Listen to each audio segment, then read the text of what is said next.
Hey everyone, I'm Case Aiken, and alright, let's see if I can sneak one more in now that it's the new year. It's time we looked at rogues, and their subclasses. Now, I've technically played a rogue tied for the most in 5e Dungeons & Dragons, as the character I've played from 1st to 20th level over the last 8 years is a rogue fighter multiclass. But I'll be honest that the build was only 5 levels of rogue to 15 levels of fighter, so pardon me if I tend to think of the character as more fighter, even though those rogue levels do a lot of heavy lifting. And that makes sense. Rogues are very front-loaded. Just a few levels gets you all the trademark rogue things, like extra skill proficiencies, expertise, sneak attack, and cunning action. This extends to their subclass design, with most of the features coming online at 3rd level. On that note, rogue subclasses rely on strong 3rd levels because they don't get another feature until 9th. From there, subclass features kick in at 13th and 17th. So 3 levels really gets you a lot of rogue and would make anyone able to fulfill the role in a party. The big update in the 2024 revision is the new feature, Cunning Strikes, and their permutations as the class advances. These essentially trade sneak attack dice for other effects from an expanding list of debilitating options. I think these are all generally okay, particularly because they cost a resource that you can't run out of, and they provide an opportunity for subclasses to build on and make more effective to better flavor their abilities, such as with the Assassin and the Poison ability. The other update is that rogues get a pair of weapon masteries that they can switch out after a long rest. This is in keeping with most martial classes, a fact that I didn't really emphasize when I covered those classes that I bring up here really because the rogue didn't get much else. Sure, steady aim is now a core part of the class and not an optional feature. That's a quality of life improvement. It's also something rogues have had since Tasha's. Why does this matter? Well, rogues tend to fall towards the bottom of existing meta for the 2014 version of the game, particularly for single class builds. While they have received improvement, the base frame just isn't keeping up with some of the other weak classes, like monks now in 2024, going from such a weak class to a strong class. And is this the end of the world? No, rogues are still great. They just mechanically are weaker than other classes in 2024 D&D. With that said, let's look at how their 2024 subclasses bring up the base class and then compare them to those that weren't updated from 2014. Like the fighter, the rogue received no new subclasses in the 2024 update, just updates to the 3 existing ones from the 2014 Player's Handbook, as well as the psychic option from Tasha's, in this case, the Soulknife. Because the base rogue isn't that different, we should be able to judge clearly how these subclasses fare based on pre-existing meta and compare the changes. So let's look at how the Arcane Trickster, Assassin, Soulknife, and Thief are doing in 2024, then let's compare them to the 2014 offerings. Starting with the Arcane Trickster, we have an extremely flexible example of a rogue. I mean, this is the one that gets spellcasting. Not a lot of spellcasting, but even 1/3 progression as a spellcaster opens interesting options to players. And that all starts at 3rd level. Back in 2014, the Arcane Trickster was restricted in what schools of magic it could learn spells from, but in 2024, that restriction has been removed. They also get access to cantrips like the new True Strike, which can dramatically improve the offensive capabilities of the rogue. They automatically learn Mage Hand and get an improved version that allows for all kinds of sneaky roguish things to be done with it. They can summon it as a bonus action and make it invisible, then go ham with sleight of hand checks with it. Arcane Tricksters, as with Eldritch Knights, gain their spell levels at every 1/3 level, so spellcasting improves at 6th level slightly, giving them something in that long road to 9th level. Meanwhile, 9th level helps offset their presumably lower casting stat by giving their targets disadvantage on saving throws against spells cast by the Arcane Trickster, while having the invisible condition, which includes from hiding, not just magical invisibility. 13th level used to be a way to use the Arcane Trickster's Mage Hand to confer advantage on attack rolls against targets, but advantage is cheap in 2024, so they now have an ability to use their Cunning Strike ability on multiple targets by way of using the Mage Hand. 17th level, the Arcane Trickster gains the ability to steal spells, literally pulling the preparation away from an enemy spellcaster, denying them the ability to cast the spell for the day, while adding it to the Arcane Trickster's quiver. The catch is that while this is obviously good, it caps out at the level an Arcane Trickster can actually cast, which means that this is maxing out at a 4th level spell. In the right circumstance, this can be extremely useful to the Arcane Trickster or devastating to an enemy strategy, but it is circumstantial. Still, it's a fitting capstone. The Arcane Trickster has always been one of, if not the best, rogue subclass. It's a solid entry that gives tons of flexibility to the rogue, potentially rounds out some of their offensive potential as well. The 2024 version is even better, unchained by the restrictions the 2014 version faced. The Arcane Trickster, I believe, only goes back to 3rd edition, as obviously a prestige class that attempted to fuse rogue sneak attack with wizard spellcasting progression. Because it was a part of the core system resource document, it made the jump to Pathfinder as well. In both instances, it did the job, but the delayed progression for 2 such disparate classes made the long road to enter the prestige class a chore. However, it was possible to finish with 9th level spells and 7d6 sneak attack, so not bad by any stretch. Next up, we have the Assassin, a subclass that I wasn't particularly a fan of in 2014. This was originally conceived as the real striker option, with mundane tricks to make it viable out of combat, but in practice it was a subclass that really only was useful in the first round of combat. 2024 reworked the way surprise rounds functioned, which is to say they don't exist anymore, so now their 3rd level feature grants them advantage on initiative rolls, as well as advantage on attacks and bonus damage in the first round of combat. Much more reliable than the 2014 version. They also gain proficiency in Poisoner's kits and Disguise kits, as well as possession of said kits, which is a quality of life improvement from 2014. 9th level features a very subtle boost to the Assassin's combat prowess by letting them use the steady aim ability without losing movement speed. They also get the ability to mimic vocal patterns of characters to better aid them in approaching targets. 13th level leans on the poison ability from Cunning Strike, granting the assassin extra damage that bypasses resistance on a failed save. Against enemies that aren't immune to poison damage, this is potentially just free damage. It incentivizes the use of an ability which is thematic to the subclass. 17th level is even more bonus damage for the first round of combat, this time forcing a con save or suffering double damage from the attack. And here's a spot that I'm not as hot on, since it's just adding more damage once per combat, which isn't addressing the issue the assassin has faced. I mean, bonus damage isn't bad, it's just not an exciting addition to a class that already gets bonus damage in the first round of combat, and the saving throw isn't particularly welcome either. Like, the 2014 assassin was a one-trick pony. Now the 2024 version is better for sure, but it still really likes that one trick. 17th level is just doubling down on the central trick, when what the class needed was more tricks, and that is disappointing. It will be really impressive when it comes up against a big bad evil guy, but it's a lackluster capstone most of the time. The assassin can do a lot in the first round of combat, stacking damage on top of damage, but round over round reveals some limitations to their potential. I consider the assassin the least useful of the rogue subclasses, even in 2024. It has its fans for sure, and I can see why, but other rogues are giving so many more options that they can do more than just damage, which has never been the issue rogues have had. To be clear, however, I think that an assassin as part of a multi-class is extremely interesting, particularly because it is so front-loaded for the central gimmick. My disappointment with the subclass is mostly predicated on the assumption that this is a single class build. I mean, the class is way better than the 2014 version.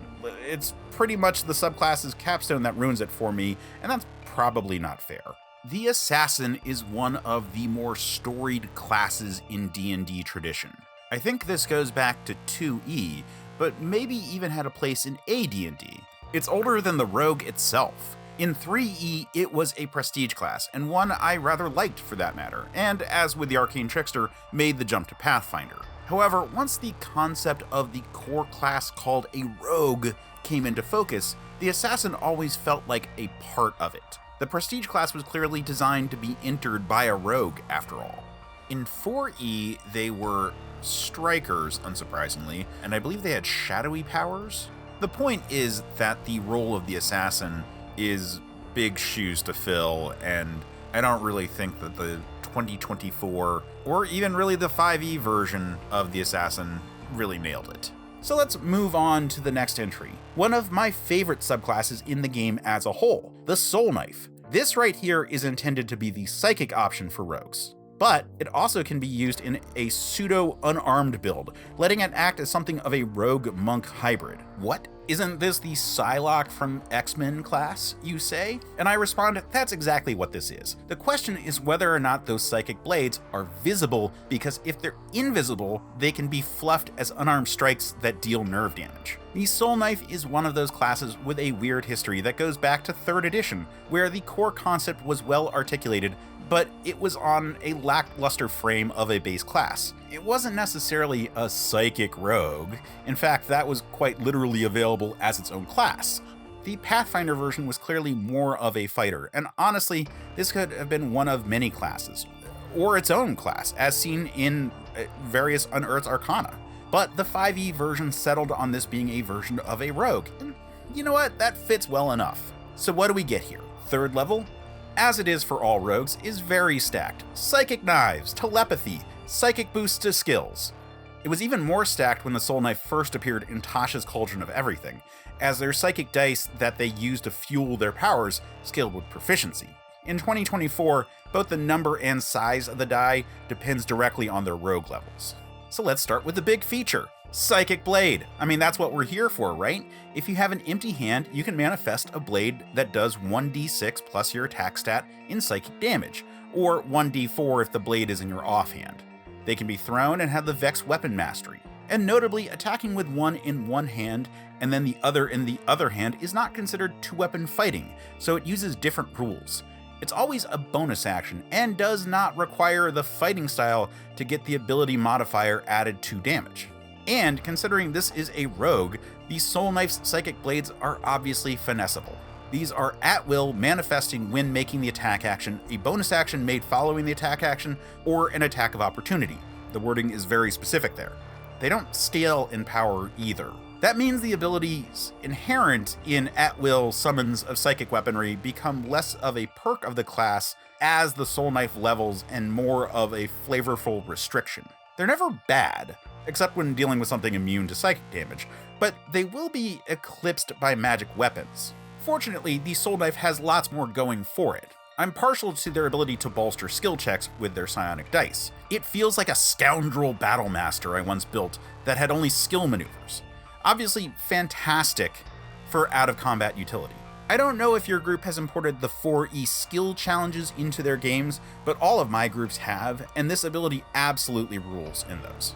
Even better, the die is only expended if it turns a failure into a success, so you have very little incentive to hoard your dice, particularly at low levels. Did I explain Psychic Dice? I feel like I glossed over it. In a nutshell, like the Battlemaster and Psy Warrior, the Soulknife gets a scaling number of dice, increasing in size from d6s to d12s, which can be used as the currency or fuel to activate certain class features. Anyway, also at 3rd level, the Soulknife gets the ability to form medium duration, measured in hours, telepathic links with a number of individuals equal to your proficiency bonus. Ha! And one got through! The first use each day is free, and after that it costs a side eye. The connection is 2 ways, which is pretty sweet. It does require that the linked parties stay within a mile of one another. Overall, great utility feature for keeping in contact with your party. The free first use really makes it shine. It means this feature will definitely see use. 9th level is very strong, adding effectively the Battlemaster's precision attack to the Soulknife,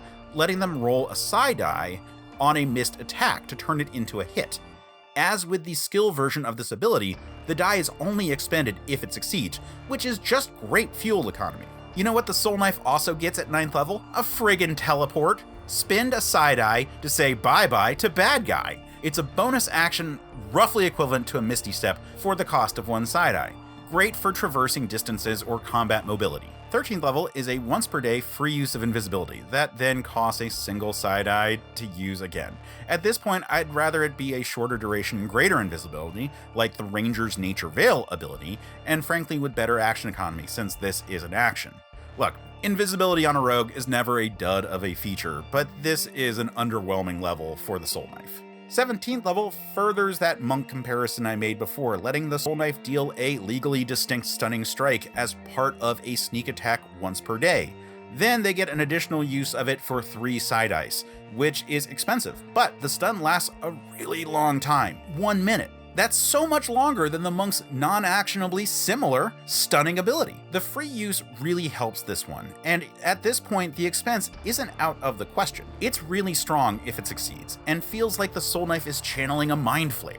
The only downside to all these nifty tricks is that they work with the psychic blades of the Soulknife, which we established don't scale themselves in power. I'd say it still adds up to a solid subclass. It does fall a little behind the Arcane Trickster, especially now, but it's still a great rogue. And that brings us to the real OG, the Thief. One of the original 4 classes in Dungeons & Dragons alongside the Magic User, Fighting Man, and Cleric, the Thief was the clear prototype for modern concepts of a rogue, and it's a fitting choice to be represented as the default subclass for the rogue. Despite being the origin of the concept of a sneaky, backstabbing adventurer, this isn't really an offensive subclass.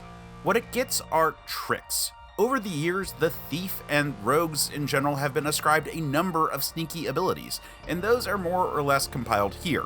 Starting at 3rd level, the Thief gets the ability to use items as a bonus action, including magical items. This is very explicit in 2024, where it was somewhat vague back in the 2014 rule set. They also can pick locks or pockets as bonus actions, letting them make the most of the game's action economy. Also at 3rd level, they get a climbing speed and can use their dexterity modifier in place of their strength for leaps. It's all part of emphasizing a mobile operative where combat is only part of what they're doing in any given round. 9th level requires explanation to cover why it matters. The idea is trade a d6 of sneak attack to not give away your location when attacking from hiding, but it is a fairly steep cost for an ability like this. 13th level is both great and a historic nod to the Thief and Rogue being able to bypass restrictions on magical items. The Thief gains the ability to use pretty much any magic item, and this is fantastic for versatility. 17th level is a wild action economy disruptor. In the first round of all combats, the Thief gets a second turn.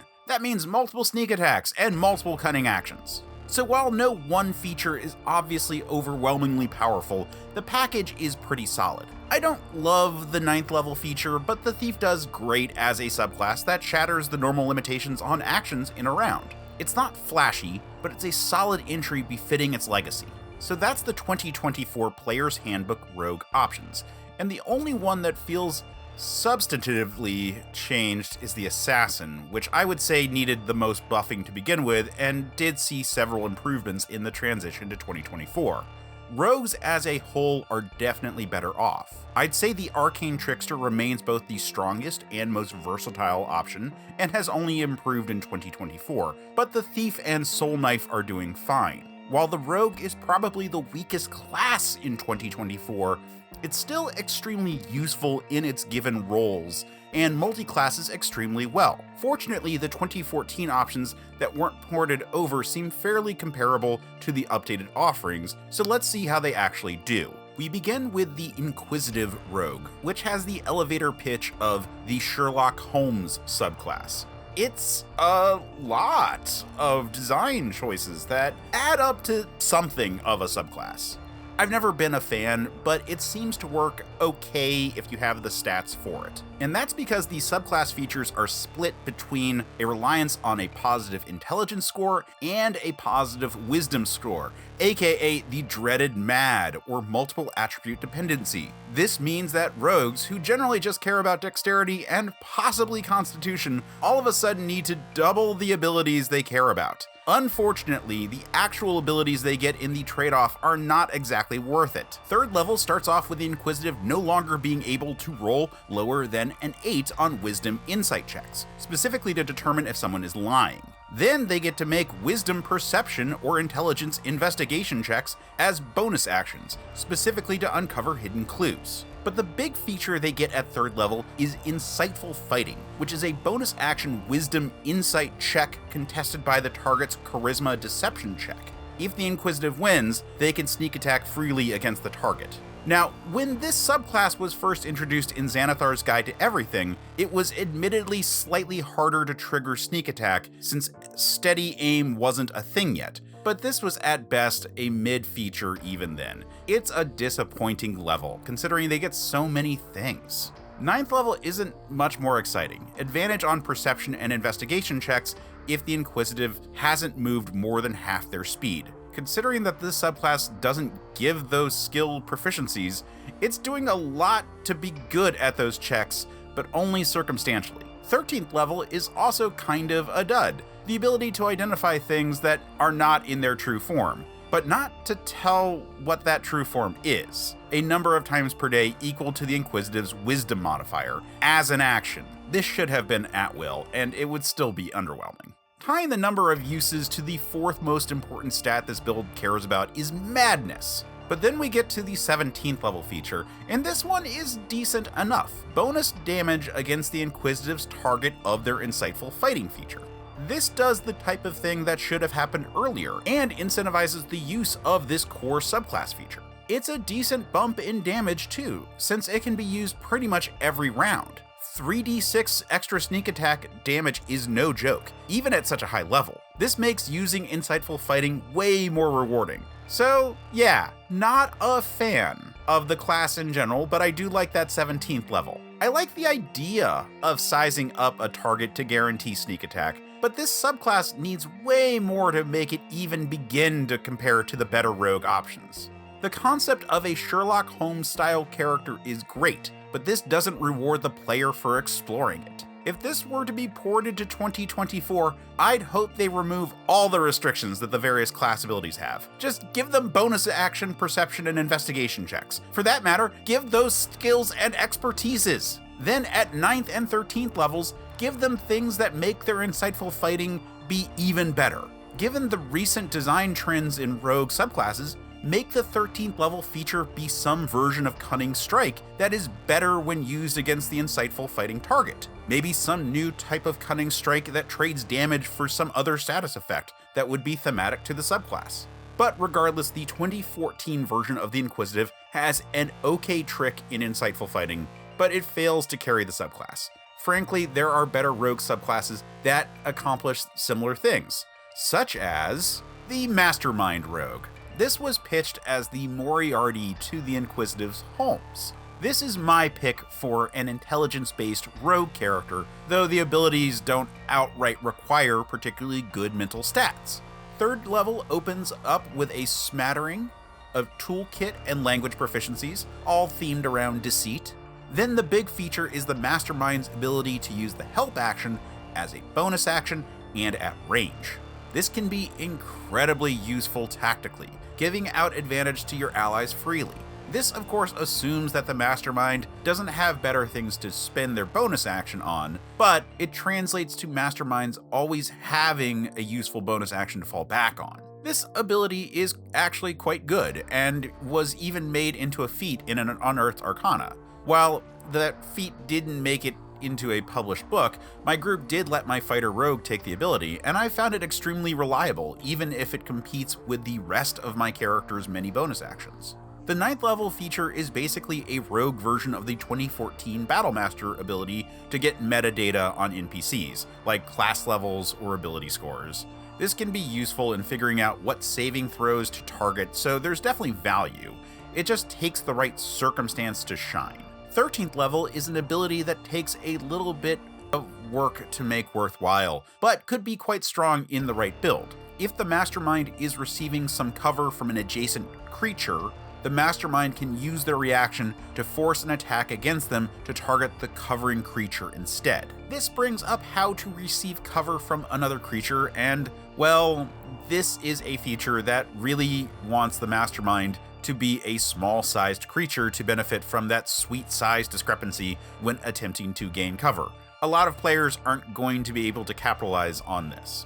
17th level is pretty nothing, however. Basically, the Mastermind can make checks to lie even in circumstances where lying is impossible. It's just a non-feature at 17th level. So the Mastermind starts off strong as the sort of roguish version of a Warlord or Battlemaster type, with a solid 3rd level and a decent 9th level, but the 13th level needs to be more easily applied, and the 17th level needs an actual feature. For players looking to make a rogue that is focused on party support, this is a pretty good option. That 3rd level bonus action help is deceptively strong. While I'd probably recommend a different class for players going to high levels, it's still viable. Updating to 2024, I don't need to see much change in the 3rd and 9th level features, though I wouldn't be opposed to a buff. But that 13th and 17th level need work. Maybe a cunning action at 13th that gives coverage? Maybe bonuses to the beneficiary of the Mastermind's help action at 17th? I really like the foundation of this subclass, even if it's a little overlooked. Ever since it popped up in the Sword Coast Adventurer's Guide and then was ported to Xanathar's Guide to Everything, I've been a fan of this entry, and I would love to see it get a meaningful update in the new edition. Our next subclass is a newer entry in the pantheon of rogue subclasses, and honestly competes well in the overall meta. The Phantom Rogue is a flexible, capable, and offensively powerful subclass. All things to look for in a rogue. The Phantom is a subclass built on channeling the voices of the dead to give the player new skills and secret weapons. I don't totally buy the fluff as a rogue, but mechanically it's quite good. First up, starting at 3rd level, the Phantom gains a floating skill proficiency that they can change each short rest. This can be fantastic versatility when in situations where the Phantom can anticipate a needed skill, though it won't have too much impact most sessions. The big combat feature at 3rd level is Wails from the Grave, where proficiency times per day, yes, this was from Tasha's Cauldron of Everything, the Phantom can deliver extra sneak attack damage to a second target. This damage is equal to half, rounded down, of their total sneak attack. 9th level is surprisingly not a ribbon feature. The Phantom can create a number of tokens equal to their proficiency bonus, I repeat, this is a class from Tasha's, that can then be used for a variety of effects. The tokens themselves grant the Phantom advantage on Constitution saving throws while on their person.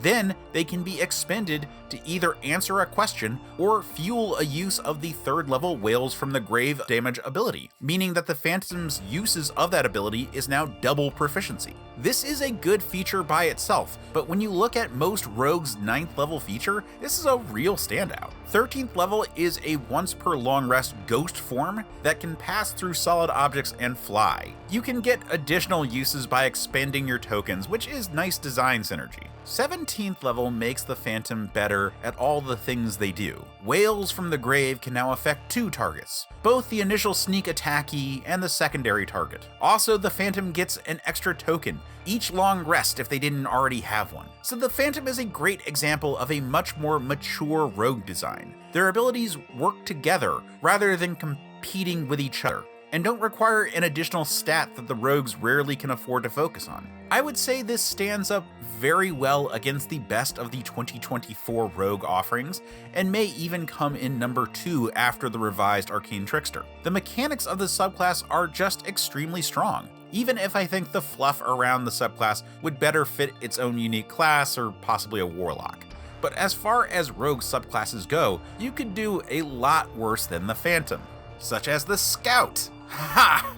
Easily the subclass that disappointed me the most among the rogues, as I had eagerly followed its development in Unearthed Arcana. We need a history lesson to cover my disappointment. First up, I encountered the class concept in 3.5, where it was essentially a wilderness rogue that had its own unique type of bonus damage called Skirmish, which triggered when they moved 10 feet before attacking. Now, the 3.5 version wasn't particularly good, but it multi-classed well with Rangers. Smash cut to Pathfinder 1E, and the Scout was an archetype of rogue that could trigger sneak attack by charging. When 5E came around, Wizard experimented with a fighter subclass, and folks, I loved this dang thing. It worked like a skill-focused battle master before Tasha's introduced all the various skill maneuvers. It had all the fighter goodness with some boosts to skills. Then feedback from playtesters indicated that most people would rather the Scout be a rogue subclass, and well, we got this. Her?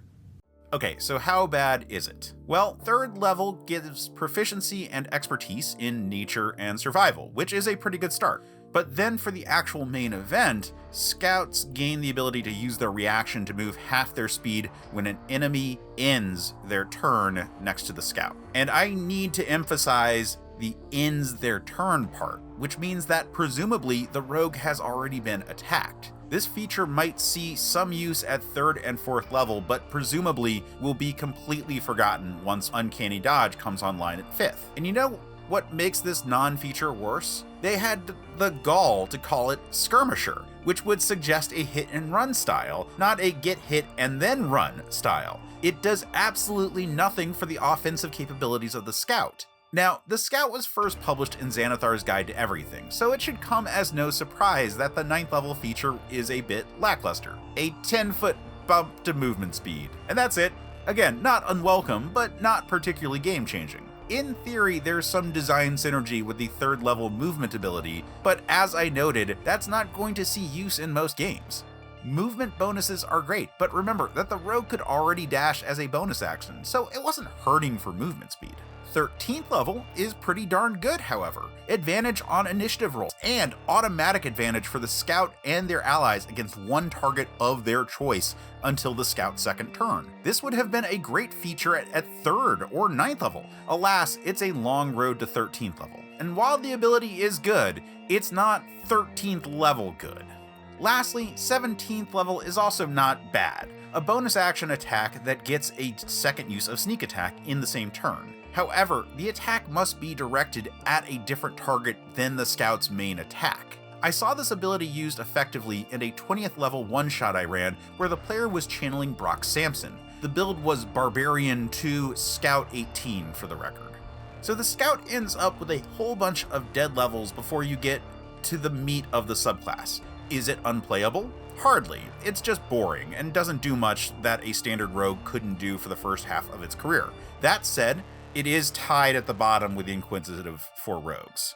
If this were to be updated to the 2024 revision of 5e, I'd either rework Skirmisher entirely from ground up to encourage hit and runs, or fold the 13th and 17th levels into the 3rd and 9th levels and then come up with new higher level features. Either way, severe buffs on the early levels.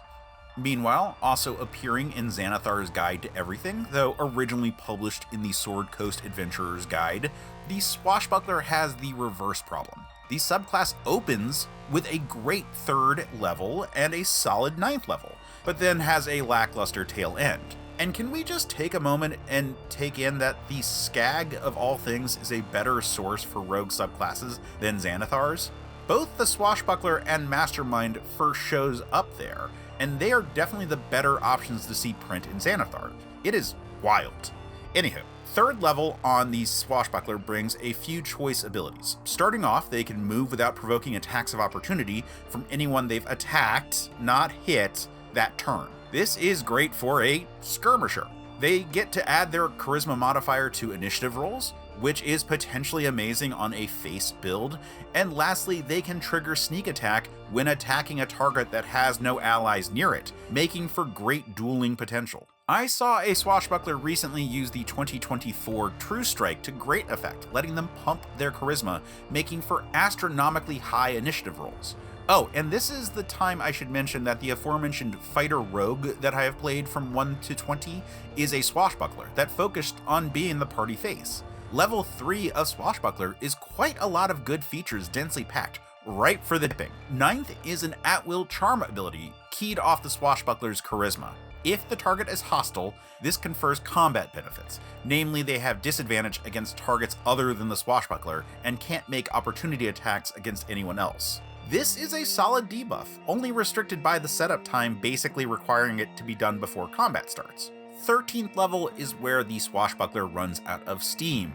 They gain the ability to give themselves advantage on athletics and acrobatics checks for the cost of a bonus action. 17th level lets the Swashbuckler reroll a missed attack with advantage once per short rest, which is welcome when it comes up, but that is not a goddamn capstone.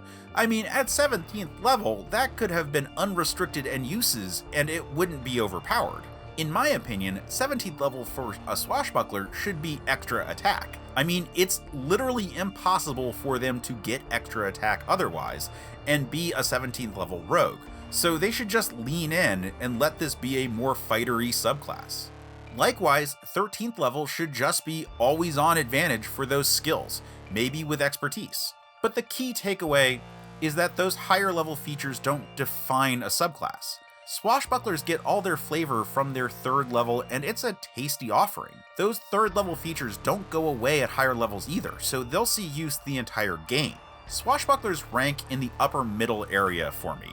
It's not as versatile as the Arcane Trickster or the Soulknife, nor as powerful as the Phantom, but it's certainly getting an honorable mention, if not a medal. The charisma synergy works really well in multi-class builds too. And with that, I am done talking about rogue subclasses. It's a mixed bag to be sure, but there are some cool options in there. Hopefully, as the new revision of D&D continues to mature, we'll see updated versions of these subclasses that address some of the holes that the rogue still needs to fill. But for now, let's make some noise for the next class we need to discuss, the Bard. But until then, just roll with it.